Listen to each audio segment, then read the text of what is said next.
Hello tout le monde, bienvenue dans la rubrique Astuces emploi qui traite de toutes les situations possibles rencontrées dans le cadre du travail en entreprise comme à domicile. Il y a un problème que nous rencontrons souvent avec les aides à domicile, c'est-à-dire les cuisinières, les ménagères, les nounous, etc. Il s'agit du refus de se soumettre aux volontés de l'employeur à domicile. Prenons le cas des employés qui ont un niveau d'études élevé et qui vont pour le travail de maison. En fait, pour ces personnes-là, le travail de maison est un tremplin. Donc, elles se mettent déjà en tête qu'elles sont venues pour juste un moment avant de partir, le temps de se faire des économies, le temps de se faire un peu d'argent pour ouvrir un commerce ou pour aller postuler à un concours. Le travail de maison, c'est juste quelque chose qu'elles font à contre-cœur.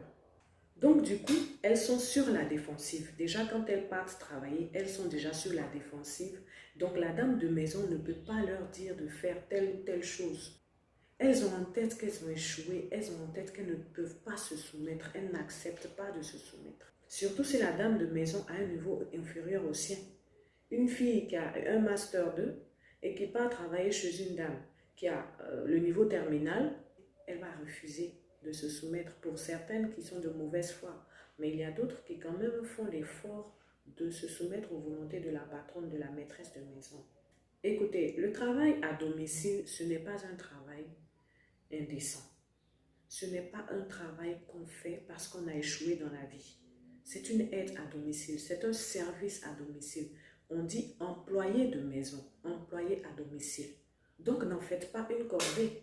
Pour ces dames-là, on leur préconise de faire ce travail à mi-temps. C'est-à-dire, elles partent, elles finissent leur travail, elles rentrent chez elles. Souvent, elles peuvent intervenir 2 à 3 fois dans la semaine et rentrer. Mais le travail en plein temps, ça ne leur est pas destiné.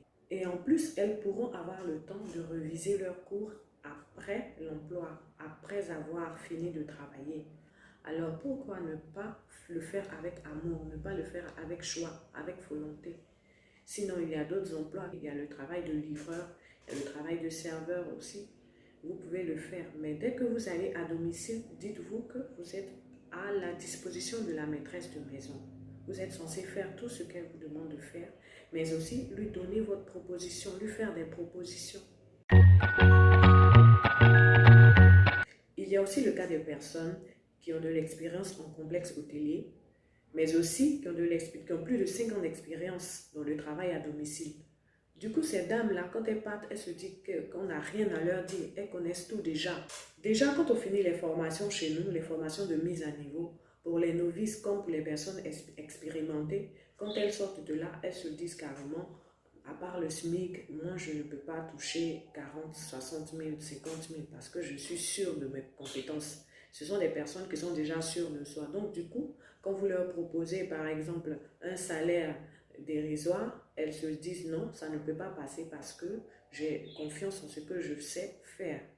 Pour les dames qui ne sont pas encore expérimentées pour le travail à domicile, pour les dames qui sont novices, nous leur faisons des formations de 1 à 3 mois. Il y a aussi des dames qui sont expérimentées, qui au départ ne faisaient pas l'objet de formation, on leur faisait juste des tests d'évaluation, mais nous nous sommes rendus compte qu'elles en avaient besoin parce que, au-delà des compétences qu'elles peuvent avoir, on doit leur faire des enseignements sur les relations humaines. Nous devons leur faire un développement personnel, des cours de développement personnel axés sur l'intégration en milieu professionnel, pas seulement en entreprise, mais aussi à domicile, pour le service à la personne. C'est très important aussi. Prenons une dame qui a déjà travaillé à l'hôtel Président, à l'hôtel du Golfe. Quand elle ira en famille, c'est sûr qu'elle n'écoutera pas toutes les instructions de la maîtresse de maison. Il y a aussi la situation sanitaire qui au vu de leurs compétences, elles sont sous-payées. Pour des femmes qui d'ordinaire demandent 85 000 voire 100 000, quand on leur donne 60 000 déjà, elles sont sur la défensive, elles font le travail à contre-cœur. C'est pourquoi la plupart d'entre ces dames-là refusent de dormir dans les familles parce qu'elles se disent qu'elles vont travailler plus qu'il ne faut. De plus en plus, les dames refusent de dormir chez les employeurs.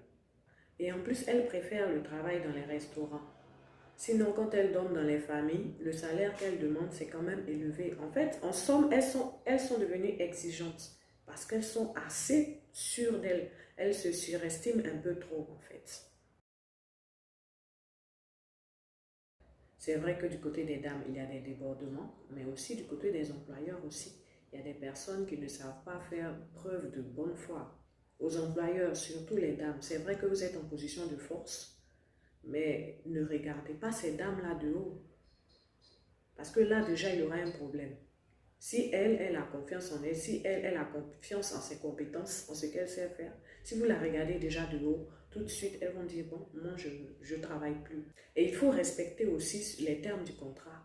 Quand c'est écrit A, il faut faire A.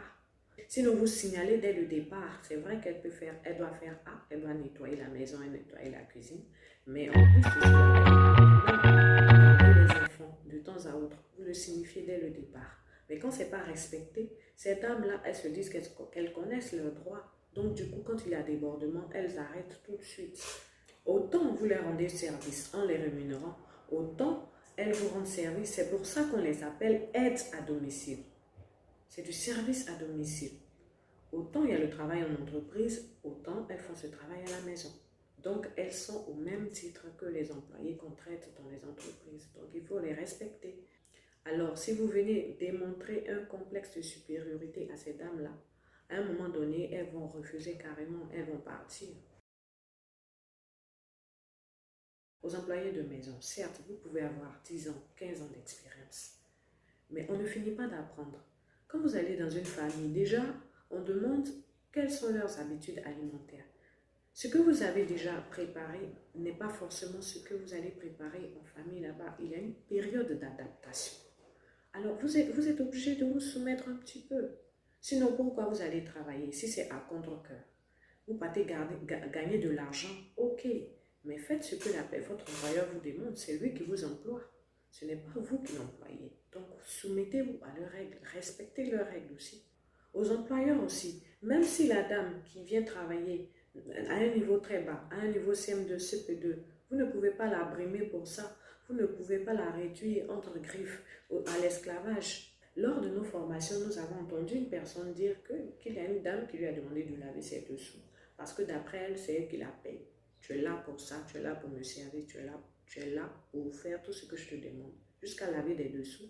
Non, là, il y a aussi des dames qui, quand elles se rendent compte que celle qui vient travailler à la maison a un niveau très élevé et qu'elles n'ont pas ce niveau-là, elles commencent à mettre les bâtons dans les roues de la dame. Elles commencent à se montrer un peu trop supérieures, commencent à la rabaisser. Donc du coup, souvent celles qui viennent, elles montent sur leur niveau d'études. Nous sommes obligés de faire certaines recherches pour nous rendre compte qu'en réalité, cette dame-là, elle a soit un Master 1, ou elle a un bac plus 4, bac plus 5, mais elle est obligée de mentir. Parce que si la dame sait ça, elle va l'emmerder au maximum. Si le niveau de la dame ne vous convient pas, vous n'avez qu'à carrément lui dire que vous ne pouvez pas travailler avec elle. Donc, celles qui postulent pour le travail d'aide à domicile, de service à la personne, vous pouvez venir aux formations, mais aussi les employeurs qui ont aussi des personnes à la maison qui pensent qu'elles nécessitent une formation.